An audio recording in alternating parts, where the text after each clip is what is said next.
Hanging out in my local quilt shop, Stitchin Heaven, I found this awesome pattern, Delta by Tiffany Hayes, and I know it's going to be the perfect pattern for my stash of fabrics I have at home. Come on, let's get stitching.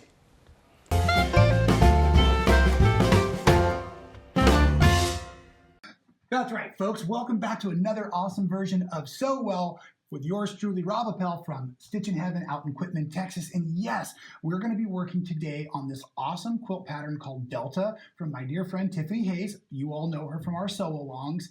But funny enough, when her and I were talking about this awesome pattern, I got really excited about using it with my new fabrics. But in closer evaluation, the pattern was originally written for what are called ombres or variegated fabrics. So today I'm going to teach you not only how to make Delta, but I'm also going to teach you how to be creative in case you get home with the perfect pattern, but then realize your fabrics aren't so perfect after all. Let me show you this awesome quilt. And like I said, it uses ombre fabrics and just a few of them, because as you can see on the sample board here in a second, I'll walk you through the way the pieces are cut.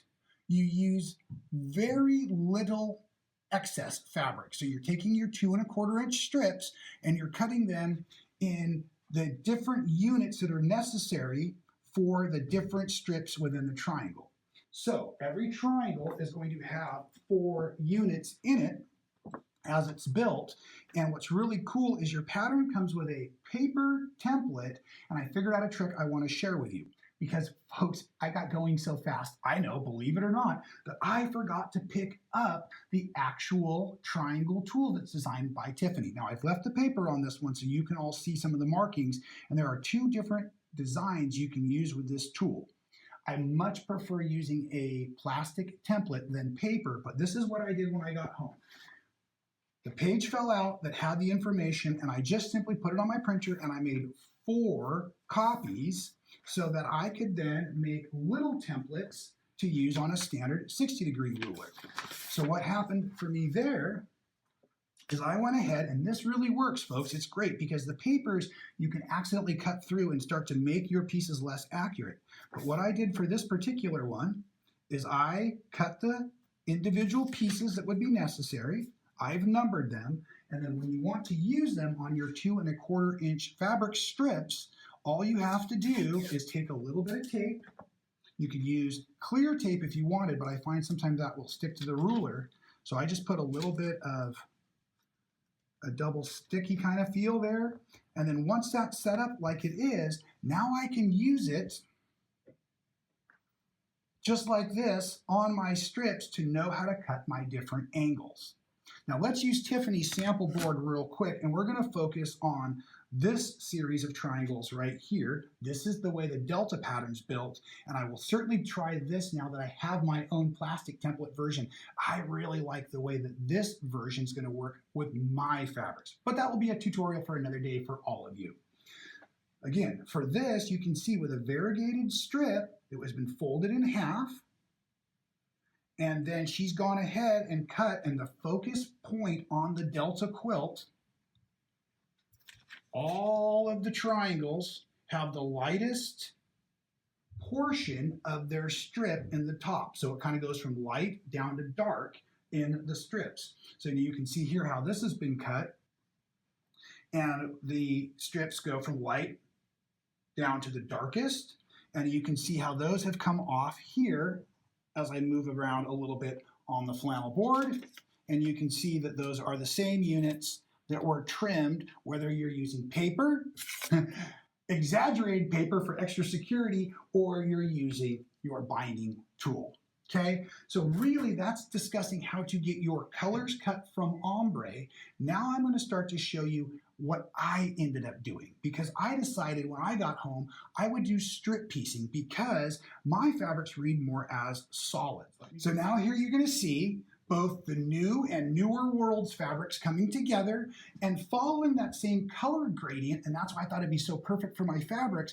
But you can see by not having the ombres, it's a little more chunky or a little more blocky, but it was still very, very easy to do and construct. And we're going to build the rest of our triangles together today so that you have a full understanding of how to construct your project.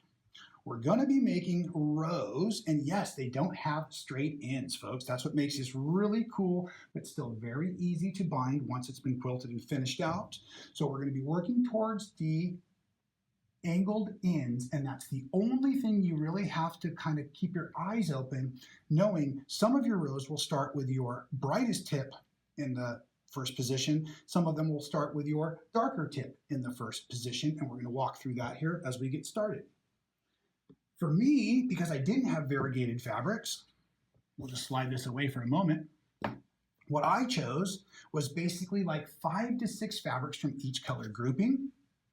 And then I made kind of a dark strip set row using 4 2 1/4 strips. And I also used more of what was going to be my light strip row for using 4 of the 2 1/4 strips. This is going to be the complementary row of pieces that go back together for these. So for every color grouping, I actually made 4 strips so that I could have a light and dark combo. I know it might start to sound confusing a little bit, but I make sure to hold this so you can see it here. If you look at those dark bottoms along the purple there, you can see you actually have 2 full rows, and in each row there are 2 different series of triangles. Kind of look at the gray tip and the blue tip, or the pink tip and the kind of rose color tip there. I think that'll help you see what I'm describing.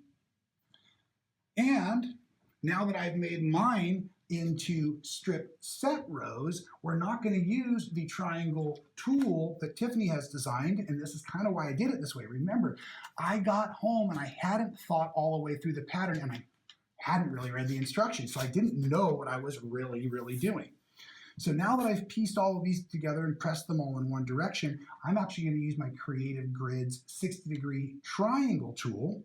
I've measured from top to bottom, and I also did the mathematical calculations. We should be at 7 1/2 inches on our cut here. Let me grab a rotary cutter. And for this, because of the focus on the delta pattern, we're going to actually end up with 2 different triangles. We're going to end up with a triangle with a bright tip, like we're going to do right this second. Let me slide this just over the gap on my mat. Okay, I've got my flat tip up here, and I'm going to go ahead and cut once and cut this other side. And then for the delta pattern, folks, this is going to be the working unit.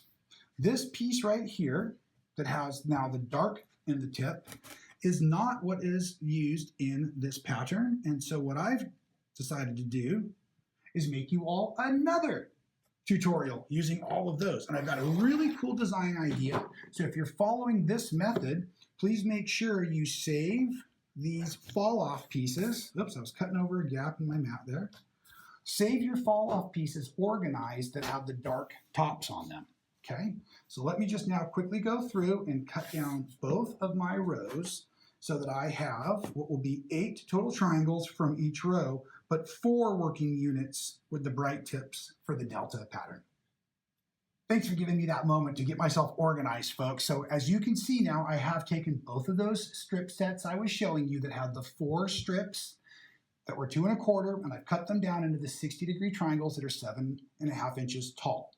Now, I was starting to mention earlier, we're only using the fabrics that have the bright tips in comparison from our groupings. So these 2 go into delta.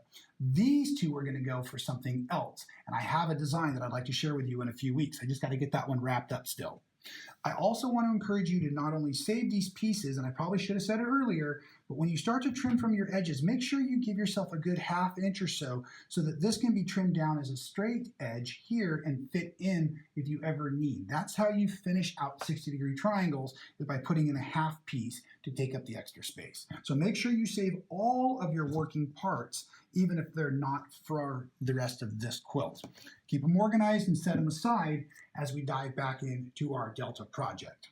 Now, the rows that I'm building on here, and you probably will find that it was going to be easy for you like it was easy for me if you use your design wall to work through the process. I want to explain a little bit more of what you're seeing now in my version of the quilt. So I wanted to travel from the dark purples up through the reds, the oranges, the greens, and we'll actually go into the blue, which would then rotate back to the purple. So this light yellow and green is going to tie into a darker green and blue row. So as I set this on my design wall, I know this is my top as I'm working right now. I already have made one of the other rows earlier, as I showed you, and this is the point where we have to be cautious where our angles come together.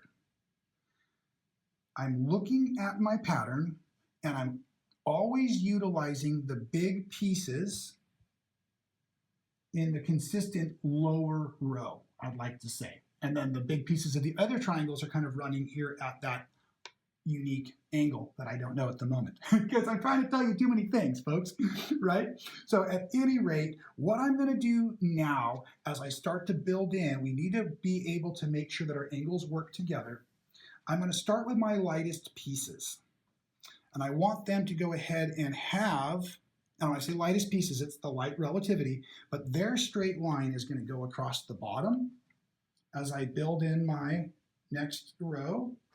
And then as I put in my dark pieces, they don't go in like this. The tips are going to come up here and touch, and that's what gives that really fun, different angle in here. So I kind of have both light tips of each triangle touching, but you can see where this blue family now carries around the quilt back to where the purples were. And at this position here, I'm going to have this one left over, and this is where I need to choose. As I was saying, you ever make a mistake, you can always just unstitch one of the triangles and move it to the other side. We want our angles to zigzag down the quilt, so right now I have this set up exactly as I need to sew it together. And one of the things I found a long time ago at my sewing machine, let's keep our iron hot as well so we can really finish this out, is that I like to sew in an order that's most efficient for building up piecing as I go. So I'm actually going to start over here with what I'm calling piece number 1 and piece number 2. I'm extremely right-handed. What I like to do is I put piece number 2 on top of piece number 1. Now as I go to the sewing machine, I'm actually looking still at piece number 2 with a 1/4 inch seam allowance. Oh, that's right, this machine's got a fancy button I push to lower that foot, and I love it. I just forget it's there sometimes. And then I'm going to just do that 1/4 inch seam allowance, nice and slow along this edge here. And the nice thing about this construction is, remember, this side where the seams are is laying against the flat side where there are no seams, so it just goes together nicely.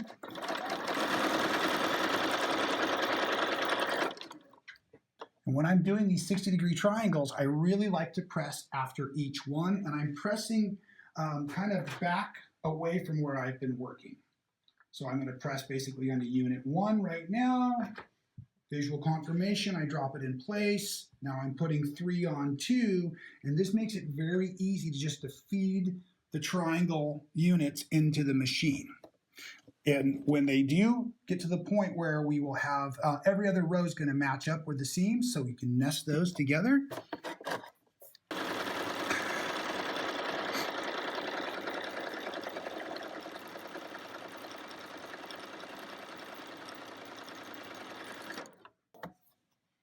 So now you can see, I'm just going to step on back to the ironing board. Now I'm pressing towards piece number 2, and I'm just going to work my way all the way across this row until I have all 8 triangles stitched together.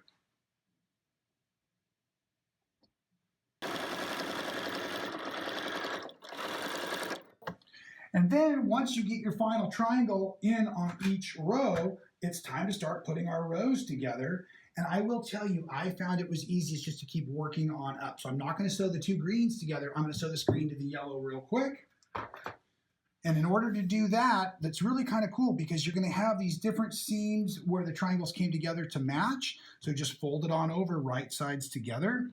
So just line up your corners to begin with. And then a lot of times as I come through here, especially as the quilt grows or the weight grows on the table, I'll just go ahead and grab a couple of my Stitchin Heaven little quilty clips, and I just quickly clip at the sections where the major seams come together.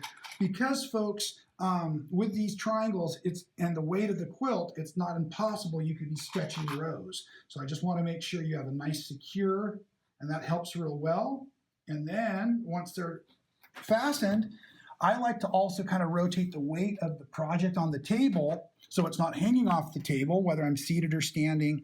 And then I'm just going to come on over here, and with that same 1/4 inch seam allowance, we're just going to sew this row on.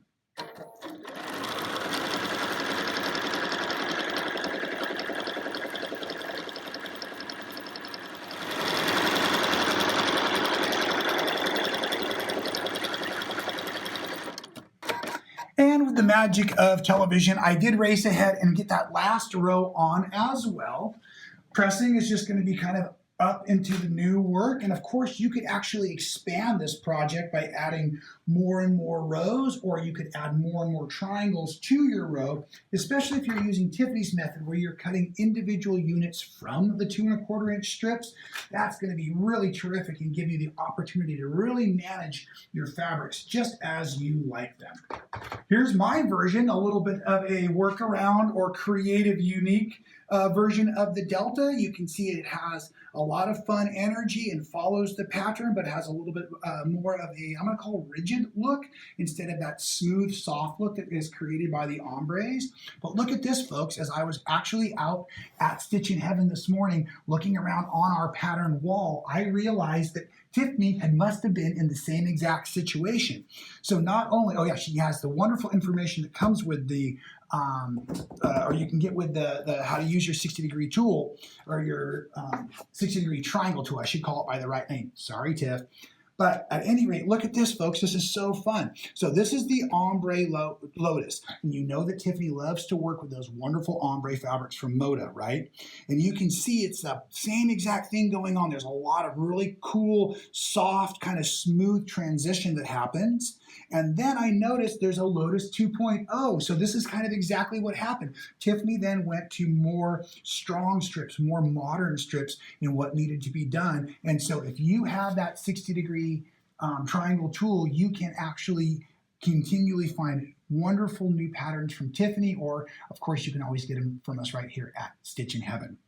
Folks, I certainly hope you were able to learn a couple of the strategies that I used as that workaround for when you accidentally get home and the pattern doesn't match the fabrics the way you expected it to. The best thing that we can always do is just keep on moving forward. The nice thing is yes, you were inspired by a pattern in this situation, but you've been unique and you've made it your own. Hope that helps, folks, and we will see you real soon with another fantastic tutorial. Until then, please stay well.